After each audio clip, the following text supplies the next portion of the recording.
is cracking, folks? CFK Kuro. Here to bring you some more TEW 2016 WCW. It lives again. I'm a little tired.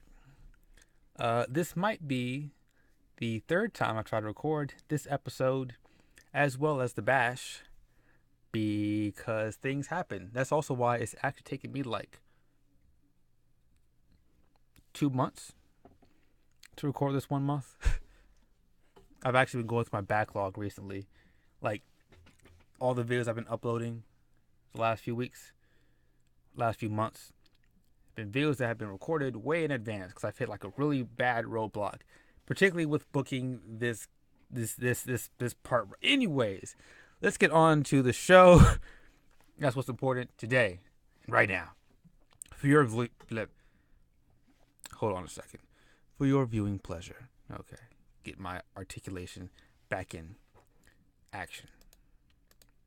The show opens up with Evolution in the ring, talking trash and proclaiming they're going to be kicking some ass. AJ talks about his successful title defense last Monday on Nitro against Lance Storm, as well as him, Gendrick, and Flair all being in World War III, saying that one of them will win the title.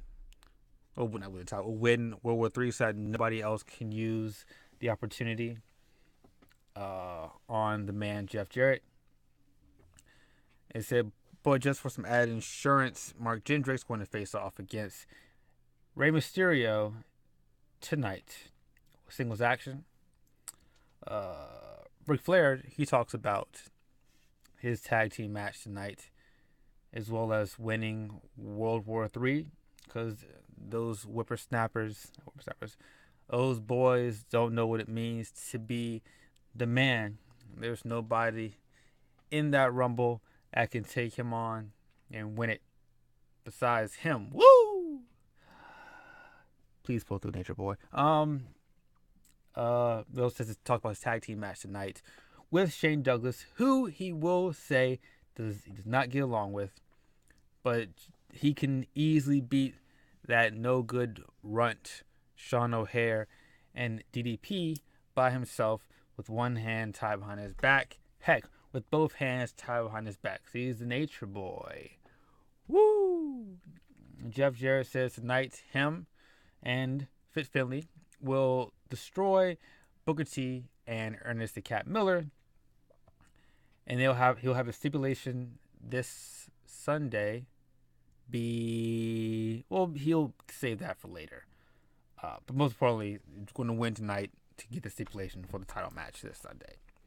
And with that, we are on with the show. First match, the Mark Gendrick Rey Mysterio match. Mark Gendrick wins in 12:22 by pinfall with a mark of perfection after AJ Styles distracts Rey Mysterio Jr. Isn't Rey just the bestest? That loud music coming from? Hope it's not getting picked up.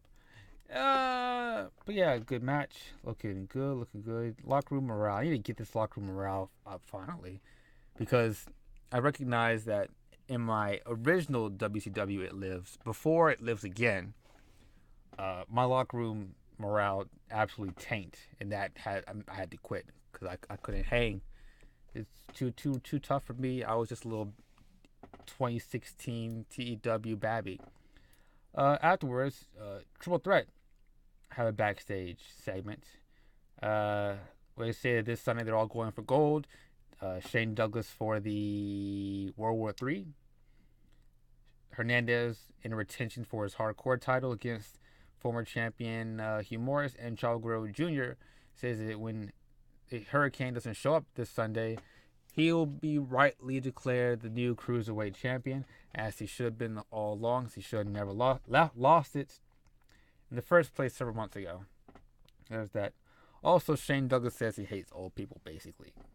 So he doesn't care about Ric Flair. He doesn't care about Diamond Dallas Page. Nothing but a bunch of old fogies that are in the way of progress. The progress of today, right here, right now, that's the franchise. In a decent hardcore match, Crowbar defeated Hugh Morris defeated Crowbar in 7:05 by pinfall with a power bomb. Power bomb. Good. Yeah, it's hardcore match, I know. Afterwards, he's interviewed by Lillian Garcia, saying he's going to win back the hardcore championship this Sunday. He says he's got a special weapon planned for the occasion. Then, in about that decent wrestling, but didn't have much heat, Alex Wright in America's Most Wanted defeated League of Nations in 7:47 when Alex Wright defeated Kaz Hayashi by submission with an STF. Kaz and Lance are pretty good in the ring. Afterwards, League of Nations are reeling. And hold on a sec. Okay.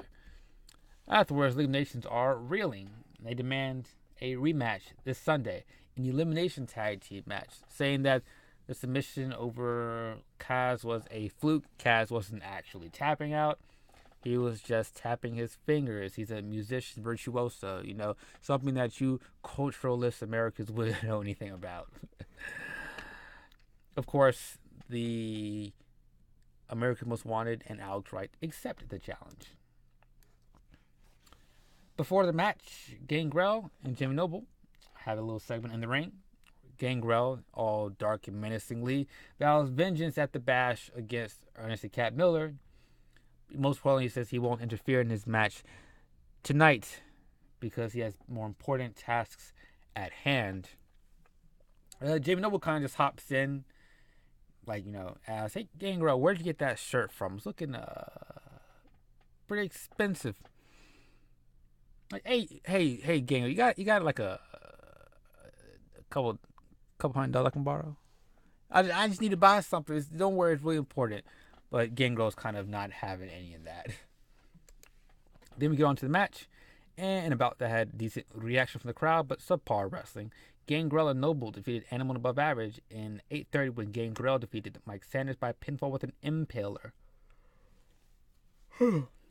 Gangrel and Noble have no chemistry. Woo! We have the contract signing for Envy and Wrath's match. It has been decided that there will be no stipulation for this match. However, nothing at all. I have too many stipulations already going on because we have World War III, 2 out of 3 falls match for the tag team championships, whatever the stipulation the main event match will be, as well as a hardcore match. So that's probably enough. Anyways, the main focal point of this segment is that Wrath is mad. He's sick and tired of everything and everyone. And Envy was just the last straw. So he's going to beat him to death this Sunday. And Envy gives a very heartfelt babyface promo about how he's always been different. About how people always shunned him. As he truly is. Sure, he can pretend to be something that he's not, Wrath. But he knows who he really is. I've had my demons in my life, but it's about time that I exercise them.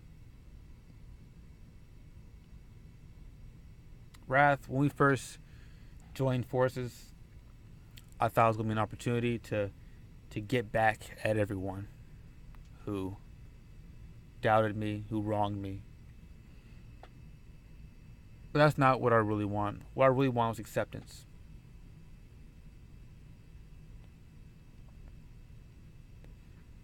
But how can I expect people to accept me if I can't accept myself?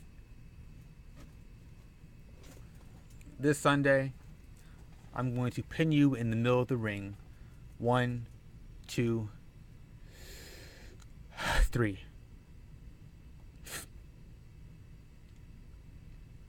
And it'll be over. This whole charade, this whole facade will be over. But I won't go back to being Dustin, because Dustin's just not who I am.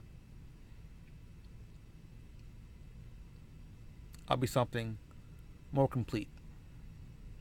And Wrath, I hope that maybe, just maybe, you might see at being true to yourself. It's the right way to go. But until then, you must go. Sign his contract. And of course, Wrath just blindsides, doesn't have a brawl, pull apart, yada, yada, yada. Security, security, security. Break up. Oh, that was a completely impromptu promo. I don't know why I did that like that. A lot of bonuses. Bischoff got penalized for low locker room morale. In our semi-main event, because I recognize how crazy... Oh, wow. Booker T's in-ring performance is tanked. That might just because of the saddening part. And about that, great heat and decent wrestling. Booker T and Ernest the Cat Miller defeated Jeff Jarrett in Fit Finley in 12:20 when Booker T defeated Fit Finley by missile dropkick. In addition, Jeff Jarrett accidentally... No, Jeff and Fit were arguing. Primarily, Jeff was arguing with Fit over Jeff bringing out the guitar again, which last week he accidentally hit Fit Finley with. Fit was like, nah, turned around, missile drop kick, 1, 2, 3. And afterwards, Booker T announced the stipulation for the title rematch. Last man standing.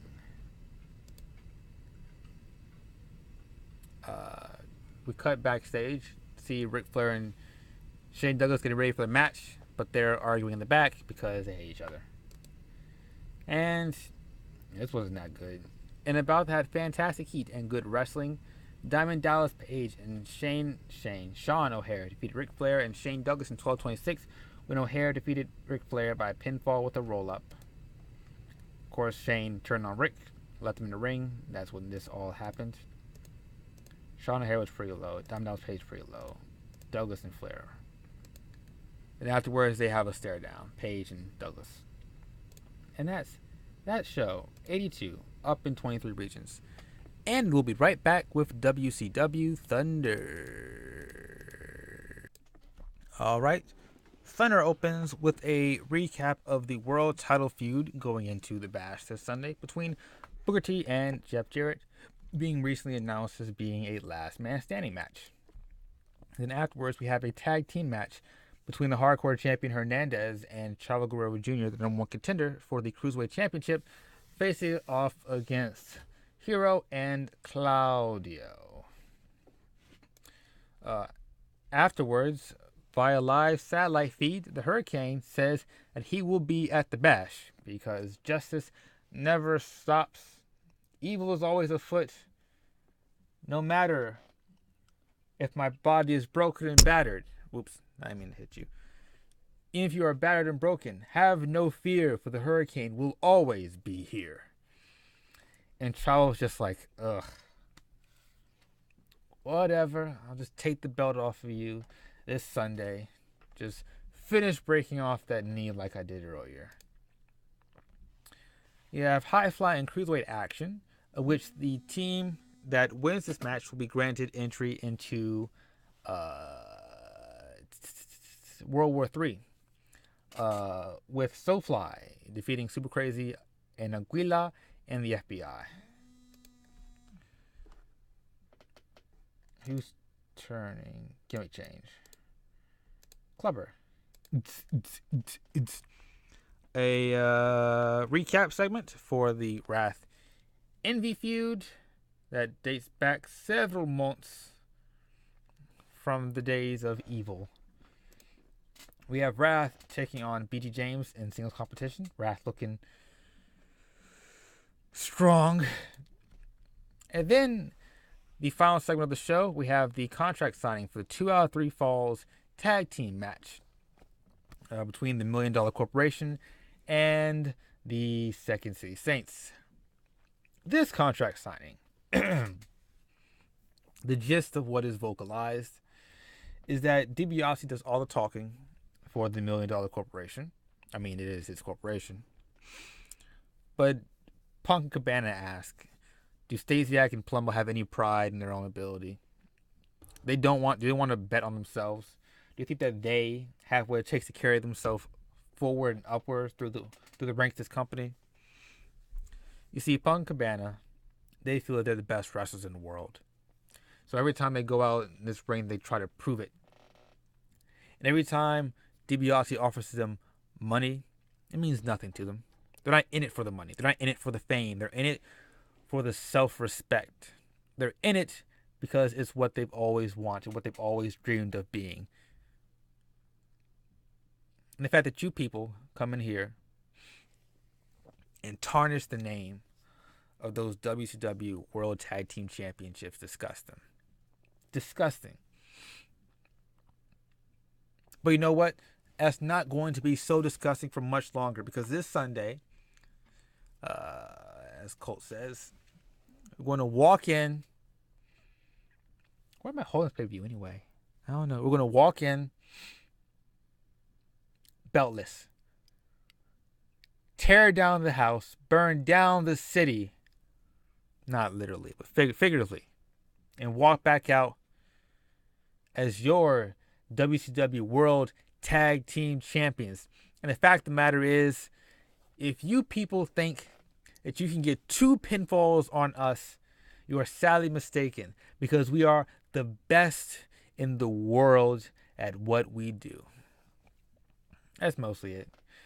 Of course, before this, DiBiase offered them more money. He says, look, Palumbo, he is in the World War III, as I know you are as well, Mr. Cabana. And it would seem mutually beneficial for both parties if we just push this match aside. You know, just think about your own business decisions. What's really best for your image? And that's what sets off the whole tirade thing. Anyways, contract signed, match set. Good show. And, oh my gosh, my dog is right here now. Thanks for watching, folks. When we come back next time, it will be The Bash. Dog, cut your face. Stop it. All right. Thanks for watching, folks. Bye-bye.